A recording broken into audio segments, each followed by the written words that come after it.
ഇനി ധാതുക്കളുടെ അഭാവം മൂലമുണ്ടാകുന്ന അപര്യാപ്ത രോഗങ്ങളാണ്. നോക്കാം. അയണിൻ്റെ അപര്യാപ്തത കൊണ്ടുണ്ടാകുന്ന രോഗമാണ് അനീമിയ അഥവാ വിളർച്ച. അയഡിൻ്റെ അപര്യാപ്തത കൊണ്ടുണ്ടാകുന്ന രോഗമാണ് ഗോയിറ്റർ. കാൽസ്യത്തിൻ്റെ അപര്യാപ്തത കൊണ്ടുണ്ടാകുന്ന രോഗമാണ് ഓസ്റ്റിയോപോറോസിസ്.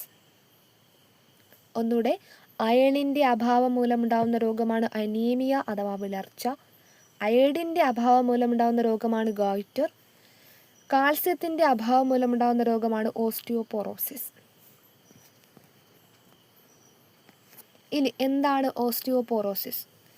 അസ്ഥികളിലെ ധാതുക്കളുടെ സാന്ദ്രത കുറയുന്നത് മൂലം എല്ലുകളുടെ കട്ടി കുറഞ്ഞ് ദുർബലമാകുന്ന അവസ്ഥയാണ് ഓസ്റ്റിയോപോറോസിസ് അല്ലെങ്കിൽ അസ്ഥിക്ഷയം. എല്ലുകളുടെ ബലക്ഷയം, പൊട്ടൽ എന്നിവയ്ക്ക് ഇത് കാരണമാകുന്നു.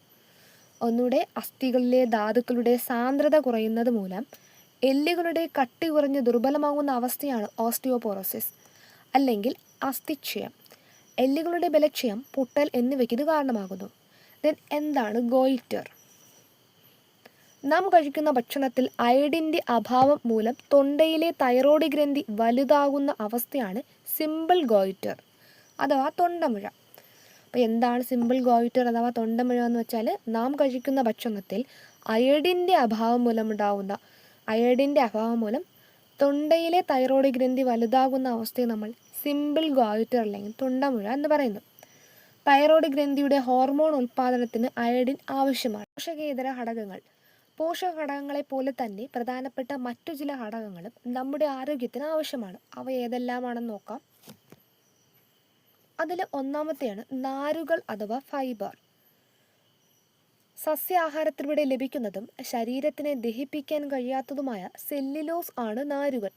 നാരുകൾ പോഷക ഘടകമല്ല എങ്കിലും ദഹനം, വൻകുടലിലെ വിസർജ്യ വസ്തുക്കളുടെ പുറന്തള്ളൽ എന്നിവ സുഗമമാക്കുന്നത് നാരുകളാണ്. തവിടടങ്ങിയ ധാന്യങ്ങൾ, ഇലക്കറികൾ, പച്ചക്കറികൾ, വാഴയുടെ പിണ്ടി, വാഴക്കൂമ്പ് തുടങ്ങിയവയിൽ ധാരാളം നാരുകൾ അടങ്ങിയിരിക്കുന്നു.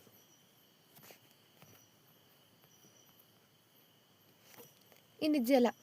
നമ്മുടെ ശരീരത്തിൻ്റെ ഏതാണ്ട് 70% ജലമാണ്.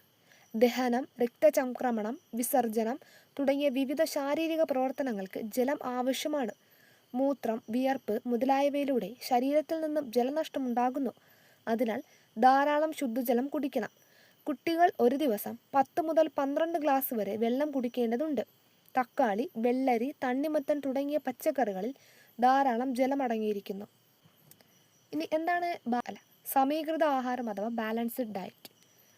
ആരോഗ്യം നിലനിർത്തുന്നതിന് നിശ്ചിത അളവിൽ പ്രോട്ടീൻ, കാർബോഹൈഡ്രേറ്റ്, കൊഴുപ്പ്, വിറ്റാമിനുകൾ, ധാതുക്കൾ എന്നിവ അടങ്ങിയിരിക്കുന്ന ഭക്ഷണക്രമമാണ് ശീലിക്കേണ്ടത്.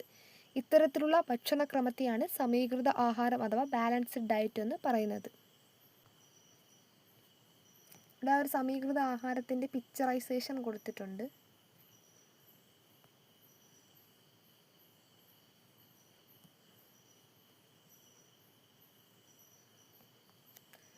ഇനി എന്താണ് കലോറി?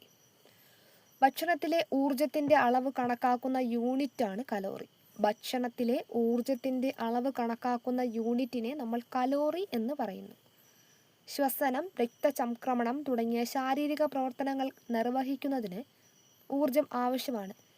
ശാരീരിക അധ്വാനമുള്ള ഒരു പുരുഷന് പ്രതിദിനം ശരാശരി 1900 മുതൽ 2400 കലോറി വരെ ഊർജം ആവശ്യമാണ്. ശാരീരിക അധ്വാനമുള്ള ഒരു സ്ത്രീക്ക് പ്രതിദിനം ശരാശരി 1600 മുതൽ 2000 കലോറി വരെ ഊർജം വേണം. ഒരു മുതിർന്ന കുട്ടിക്ക് പ്രതിദിനം ശരാശരി 1200 മുതൽ 1400 കലോറി വരെ ഊർജം ആവശ്യമാണ്. അപ്പോൾ എന്താണ് കലോറി എന്ന് വെച്ചാൽ, ഭക്ഷണത്തിലെ ഊർജത്തിൻ്റെ അളവ് കണക്കാക്കുന്ന യൂണിറ്റിനെ കലോറി എന്ന് പറയുന്നു.